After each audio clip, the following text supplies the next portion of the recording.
This is TLV1.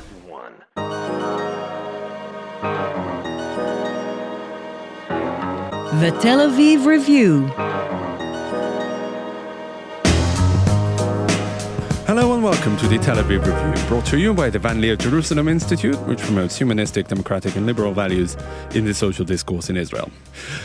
If you like us, please join our community of supporters by giving to our Patreon campaign. You'll find all about it on our homepage. I'm your host, Gilad Halpern. And I'm your co-host, Dalia Shenlin. Every week we'll be talking about books and fabulous research and other things that have caught our attention. Our guest today is Dan Chyutin. He is a lecturer at Tel Aviv University, Haifa University, Minshar School of Art, and an all-around expert in Israeli film. He holds a PhD in critical cultural studies with a film study certificate from the University of Pittsburgh. He's also a photographer and an artsy filmmaker. And his PhD thesis is called Judaism, Contemporary Israeli Film and the Cinematic Experience. We'll be talking about this and other works of his. Dan Chyutin, welcome to the show. Hi, thank you for having me. You observe something very interesting, that over the last roughly 15 years, there's been sort of a debut of religion making sort of a new presence in Israeli film, more than in the past. Renaissance, maybe, because it hasn't exactly been absent in the past, but it's got a new and more prominent role in the foreground of Israeli film. Why do you think that happened over the last 15 years? And tell us about it. How do you characterize it? Well, I mean, there are different answers to that, and I'm not entirely sure which one is the most correct. But, well, we'll start with the facts that over the last 20 years, we do see a lot of religious Jews on screen, not only in Israeli cinema, but also in Israeli television. Judaic life, religious life has become a prominent theme that filmmakers deal with. At this point, I'm reading reviews about recent examples of this Judaic wave, and people in the newspapers, critics saying, we're tired of seeing these characters on screen. We're tired of listening to the Yiddish. We're tired of all of that.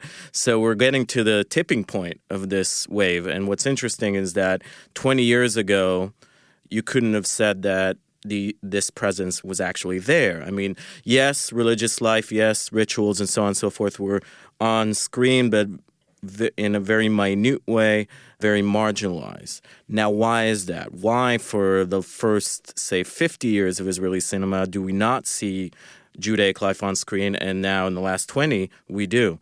That has, I think, to do with the complex relationship with Judaism in Israeli society.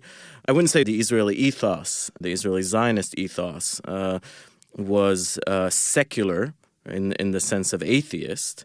It had a very complex relationship with Judaism, but it was certainly not foregrounding its religious aspect. It was borrowing from religion various symbols and perhaps a spiritual verve, but it wasn't. It was defining itself as a continuance of nationalistic, secular movements, Zionism, Israeli Zionism. So there wasn't much of a place for this exploration of Judaic identity. Judaic identity, religious identity, was part of the negation of the diaspora. Things change, however, when we come into the 90s, and certainly over the last couple of decades, where religion has become much more of a pronounced feature of the cultural landscape, even within the so-called secular precincts of Israel. And this brought on both fear, also intimidation of what this rise could mean to how we would define Israeliness, but also interest to explore, interest to expand those definitions. So to what extent is it really a Judaic turn and not, say, a spiritual or a New Age turn? It seems like religion here, Jewish religion here, is sort of a vessel. Well, I'm not really sure how to answer that, but I would say this. It is a Judaic turn in the sense that the classic differentiation between religious meant religious observance and non-religious meant only mild observance or no observance at all is kept within this wave. So it does feature what we would traditionally define in Israel as the religious constituencies, and mostly Haredi, mostly ultra-orthodox. I have some questions about that. I mean, first of all, to what extent is this just a demographic shift? There's more religious people in Israeli life, in the Israeli population, and they want more expression on the screen like any other population. Not so much the demographic, but more like the rise of multiculturalism, right? More communities that had been oppressed but silenced, perhaps, get to speak out. Well, it is definitely part of that. The rise in interest in Judaism was concomitant to the rise in interest in other, say, silenced minorities. I wouldn't say the rise in demographics, however. I think the rise of interest in Judaism extends beyond the fact that there are more religious or self-proclaimed religious Orthodox or non-Orthodox Jews. So I think this is an interest in Judaism per se, but also the ways in which, in my mind, Judaism can be negotiated into Israeli identity, which worked very hard for many decades to repress it, marginalize it, silence it. So here comes the question about New Age. I think these films still function within the traditional differentiations. There are religious Jews and there are secular Jews. So this dichotomy, this binary that gets also worked through in our, some of the most, the deepest fears, say, of certain precincts of Israel's secularity. I mean, they're religious over there and we're the seculars and this is becoming a religious state. So I think in principle, Israeli cinema still functions within this dichotomy, but also undermines it. And here where the interest in spirituality and New Age comes in. However you would define or support New Age spirituality or religiosity in general, it is a category that undermines dichotomies. So it does explore ways in which these almost non-workable binaries of religious and non-religious, Orthodox and atheist, or so on and so forth, you can work beyond it, work through that ambivalence, create other solutions for an identity that does have a meeting place between Judaism and not. Well, I want to ask about this binary. It seems like many of the films and also television series that we're talking about represent ultra-orthodox Haredi life, and they're more prominent. You do talk about an earlier phase where the Masorati, the traditional and Mizrahi-influenced religiosity is there. But it seems like so much of the focus is on ultra-orthodoxy. Why is that? I can't recall offhand any films showing national religious life per se, or about settlers. Now there's a new series out about that. But why so much focus on this ultra-Orthodox and everybody else? There are some that deal with both traditionalist and religious Zionists. But yeah, the ultra-Orthodox and specifically the Litvaks, not so much the colorful Hasidic crowd and the Mitnagdim. So I think, why is that? Well, there are various reasons for that as well. But I think, generally speaking, within this idea of a binary, you look at the extremes. And the extremes, on the side of the one most marked, most literalist, most fanatical maybe, I don't know, in terms of their devotion and observance, are the ultra-Orthodox. So they make for a very strong symbol, to the same extent that we could say, on the other side, the leftist, liberal Tel Avivians sitting in the coffee shop and reading the young Marx. So I think those are the extremes, and those are appealing extremes because they make the issue of religion so clear. There is also the added advantage of looking exotic and also being translatable to foreign markets because, try to explain to the European or the American market what exactly is traditionalist and what exactly is religious Zionist. But you see someone they're very visible, ultra-Orthodox that says, "Oh, Jew." Mm-hmm. I wanted to ask you about the ultra-Orthodox are perhaps the most obvious example because they are so visible, right? I mean, and going back to what you said in the beginning about the turn, Judaic content coming to the fore. But as you said, even before that, clearly, Zionism was deeply embedded in Jewish symbolism and, cinema as an art form. A subtle symbolism is what it's all about. Wouldn't it be more interesting to analyze Jewish content pre that transition rather than talk about what it looks like, coming to the fore? Well, I think interest is variable between people, but You're basically saying your entire research pursuits are not interesting. Well, what I'm saying I took that to heart, but I'll fight you for it. No, but we often have triangulation here, so I disagree. I think it's very interesting to focus on both the transition. Of course it is interesting, but you sort of dismiss what was before as pre-religious or define it the way. Yeah, let me help elucidate this. And feel free to give us examples of particular films that you have in mind. Rather than stage this as a competition between themes, I don't necessarily think that pre-2000 Israeli cinema was not Judaic. It was not focusing on Judaic content per se, Judaic life, Judaic figures. They were figured marginally. Would you say they were part of the background and the setting rather than the focus of the plot? They were almost always what we sometimes call in research structured absence. So you were supposed to see them, but you aren't because they're not there, and so they've been marginalized to that extent. But there are examples, the lovable Kuni Lemel series and certain Burekas comedies, and 90s, a few films that deal with this combination of the ultra-orthodoxy and the occult. So there are examples, but they're pretty marginal in terms of the cinema itself. But there is the question of where the Judaic exists, or maybe even the mystical Judaic exists within what we would more define as secular themes or secular filmmaking. And this actually, within the broader field of film and religion, is a very thriving field of inquiry, subfield of inquiry.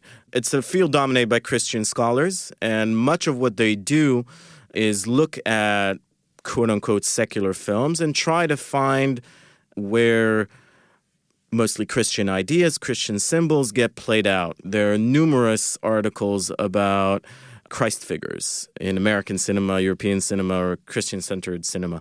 Like, who would be an example of a well-known film that has a Christ figure who's not actually supposed to be a Christ figure? Well, there are a couple of films, for example, old films like Paul Newman. Cool Hand Luke is one where he's just, every time somebody extends their hands in a Christ-like figure after having suffered the woes of life and becoming this sacrificial lamb, one deduces mostly in terms of the research that this is a Christ figure. So it's not just Jesus of Montreal. It's not just Jesus. No, I'm not. I was thinking about the life of Brian. It has plenty of Christian symbolism. Exactly, but there you don't even. But the thing is, and it's a valid thesis, and certainly valid within Israeli society, that these religious traditions, symbols, and charges were transfigured, became what, again, the research calls in the Israeli context a civic religion. So they've been secularized to an extent. And it's interesting to think about these values, these ideas. But there's something, I grant you, easy, but also very much focusing in choosing to deal with Judaic life where that preoccupation becomes more explicit. You're not so much reading into materials as extracting from them. And there's enough to read into and extract on that front to last you a lifetime. I want to pick up on something that I think we've raised in various ways so far, which is, to what extent is this focus on religion relatable or universal?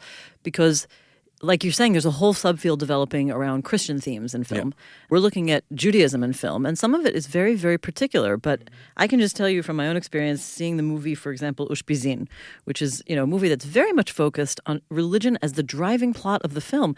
But I find it completely relatable. I say that as an Israeli Jew, so I can't tell if it really is.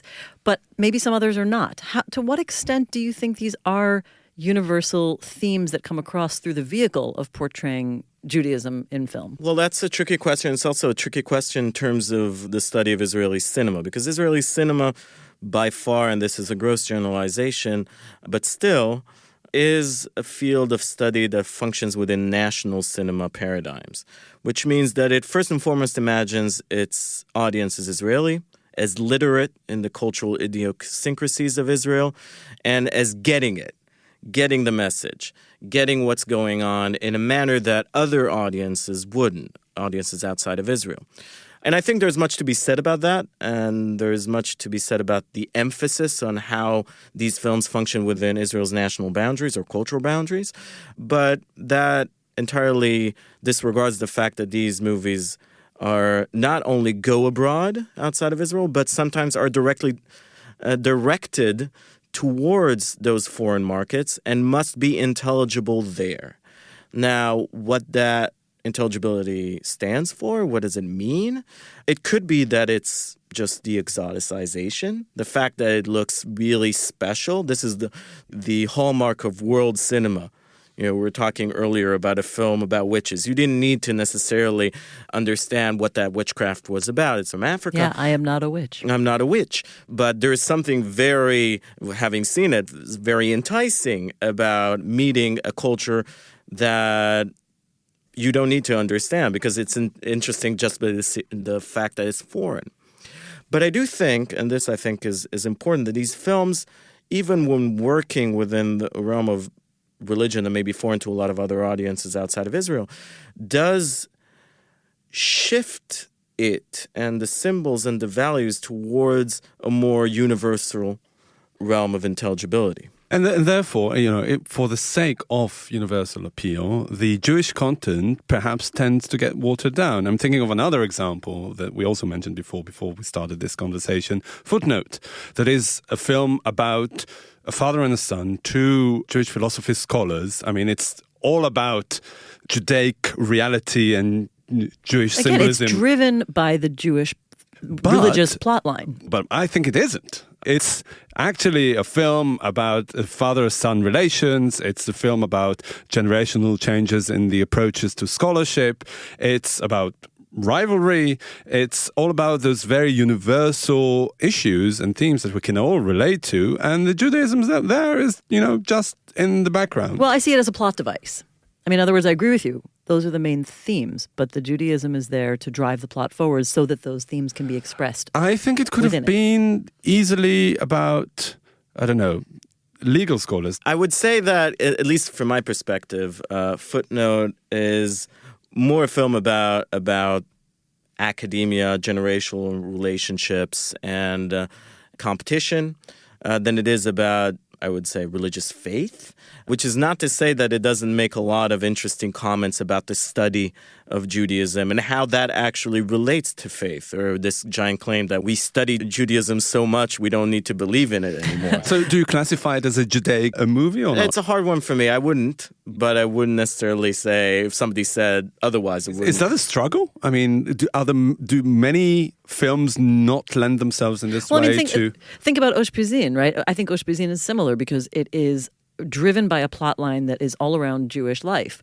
but it's all about friendships and people's personal evolution and struggles with our past and relationships.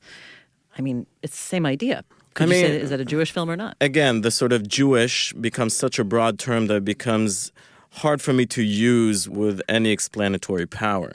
I would say that the more we're moving away from this fixation with the religious constituency, we get more religious figures within films that don't deal necessarily with religion. So that definition may be more difficult if you're really looking at a genre. If you're looking at representations, then you're golden. There's no problem. I would say, however, that, say, for Ushpizin, and for other films as well, these films, in my mind, do deal with issues and with articles of faith. And I think friendship, love, individual interrelationships become vehicles to understand faith away from dogma. And in a way, to make it more accessible to people who are not familiar with Judaic doctrine.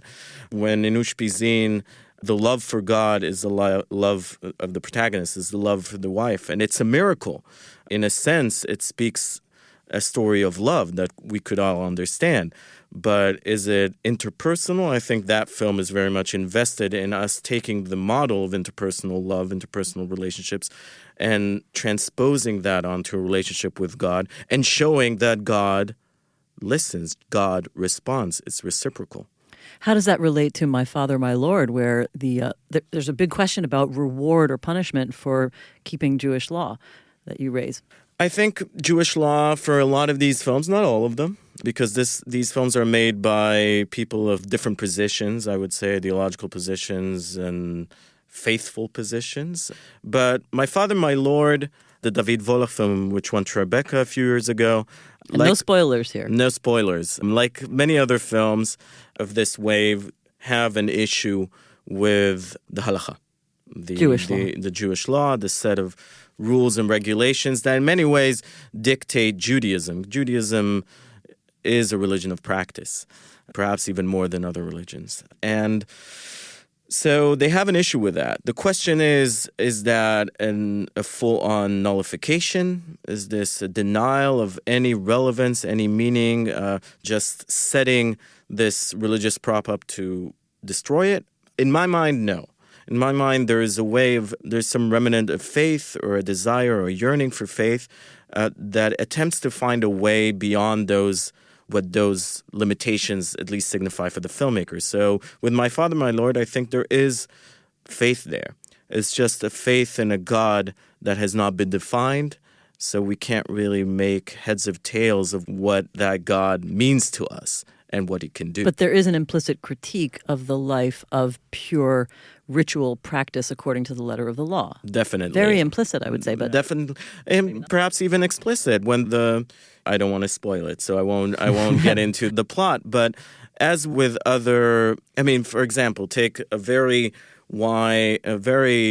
pronounced subgenre within this wave of the sexual awakening of mostly ultra-orthodox women. So within a feminist vein, these films portray, I think, legitimately the religious institutions as oppressive, as patriarchal, as sexually oppressive, and the resistance of the female protagonist is through discovering their own sexuality, they find a way to get out of that oppressive environment. Can you name a few examples? Because I'm going to run out after this interview and watch them. By all means, there are quite a few. There's Apples in the Desert, The Secrets, Red Cow just came out, which does that as well. In certain respects, Rama Burstein's films. So those are filling the void. Filling the void. Mm-hmm. But also in a sense, Mever Lakir, I think that's Beyond the Wall, or I think it's called The Love Maker or something. They had some English name.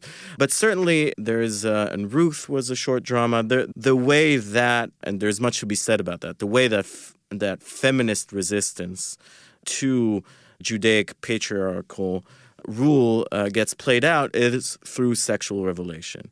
Not, by the way, so much through education, political activity, and other facets. So this is not a Yenta culture. Remember, Yentel. It's not a Yentel culture, although we can see it. I'm not sure what the English title for this, Ismach Hatani, which came out, does deal with a certain, what ends up being a political struggle against a religious rabbi who aims to marginalize all the women in the Jerusalem community. Well, this does bring me to a question that I think is, well, let's see what you have to say about it. I mean, there's something about the role of religion in public life in Israel, religion and politics in Israel, that is very fixed. It's ultra-Orthodox. It's an ultra-Orthodox sort of monopoly over political institutions and disproportionately represented in Israeli life. I'm not sure how to phrase this, but is there something that maybe the ultra-Orthodox community and the religious people in Israel in general, are they working stuff out in the cinematic arena that the public sphere is too constrained for them to figure out about their faith, about the meaning of institutions, about evolution of social dynamics? I would say the answer would be yes. I would say a minor industry of Haredi, of ultra-Orthodox filmmaking that I'm not an expert on. And the reason is that a lot of this filmmaking is made by ultra-Orthodox female directors for ultra-Orthodox female audiences, and men are not allowed. So they're not allowed to see them? They're not allowed to see them, and you can't really get copies. The ones that I managed to see for the secular crews, because they use secular crews, the special crew or team screenings are super interesting. They are working within the framework that's allotted to them. It's not some radical critique, but it is a working through. And of course, you have also underground Haredi women's film club. Yeah. Yes, but there's also, and these are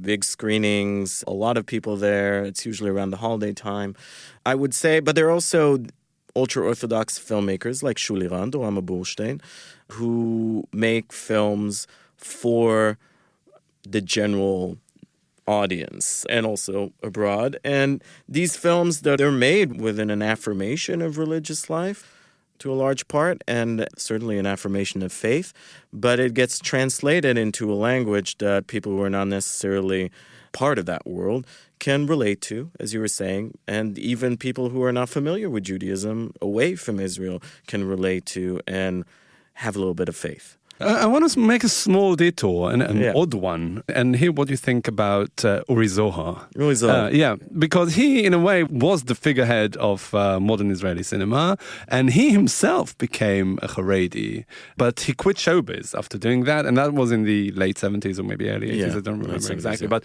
he was there too ahead of the pack by several years, several decades.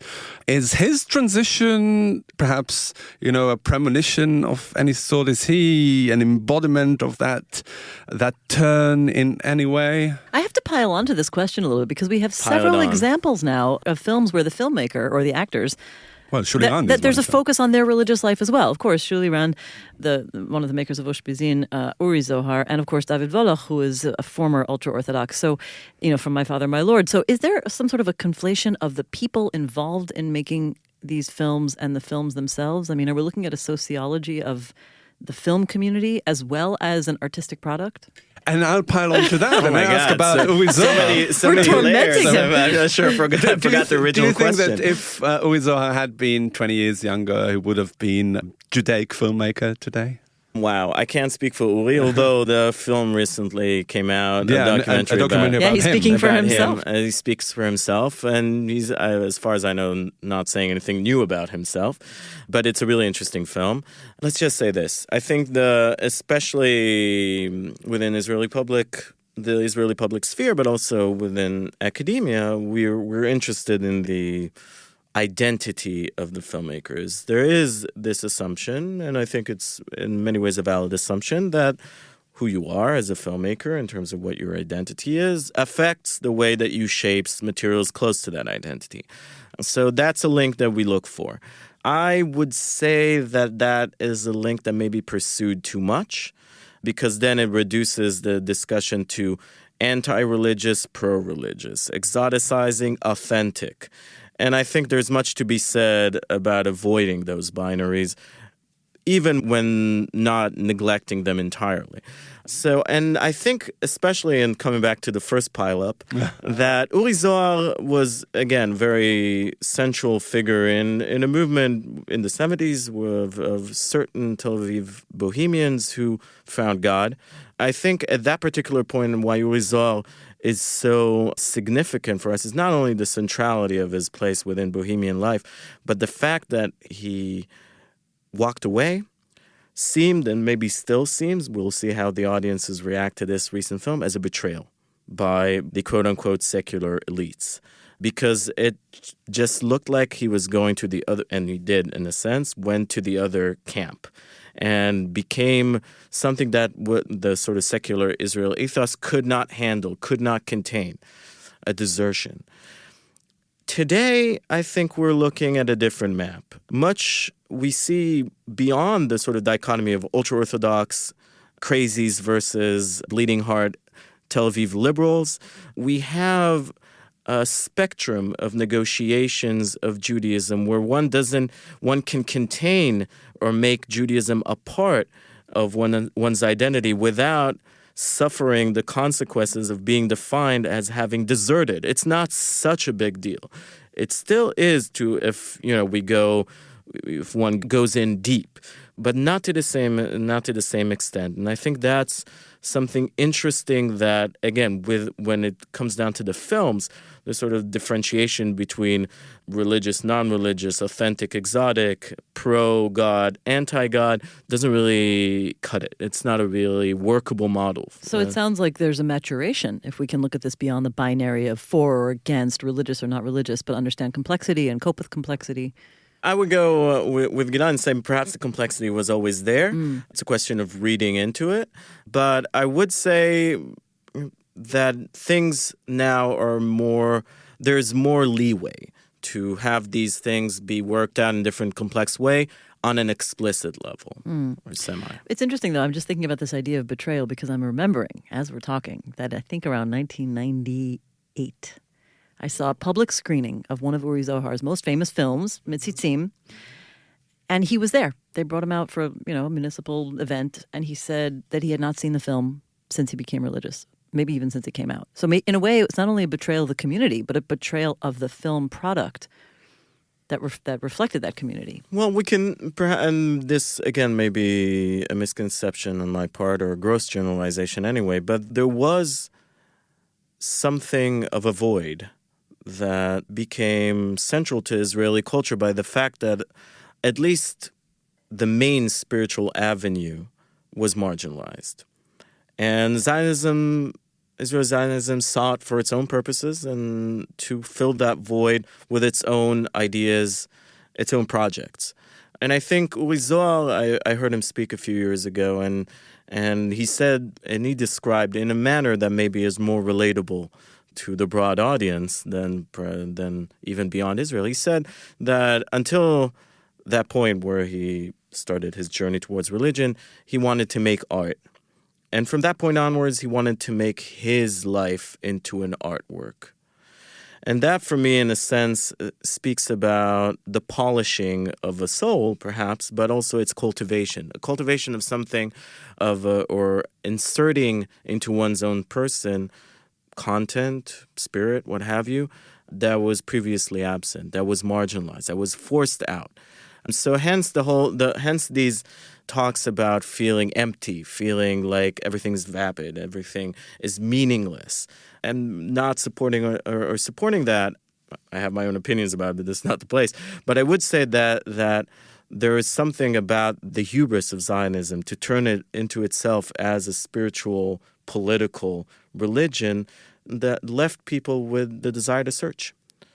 And that search, I think Zohar, by feeling like he needed to cut away from it, I haven't seen this. This is the extremeness of a moment in culture in the 70s where you can be either or.